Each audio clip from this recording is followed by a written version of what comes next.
কুমিল্লার ১৪ গ্রামে অনৈতিক সম্পর্কের অভিযোগে এক প্রবাসীর স্ত্রীকে হাত বেঁধে লাঠিপেটা করেছেন স্থানীয় এক ইউপি সদস্য।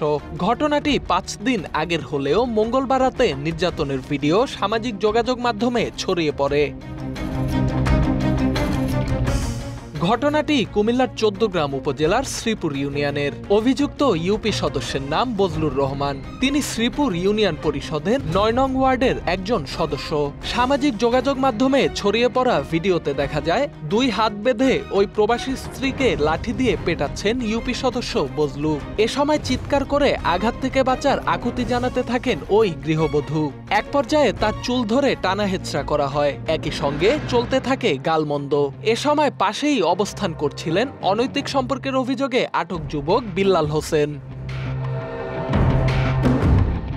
স্থানীয়রা জানান, গত ১৬ অক্টোবর রাত ১টার দিকে প্রবাসীর ঘরে ওই নারী ও বিল্লালকে হাতে নাতে ধরে ফেলে এলাকাবাসী।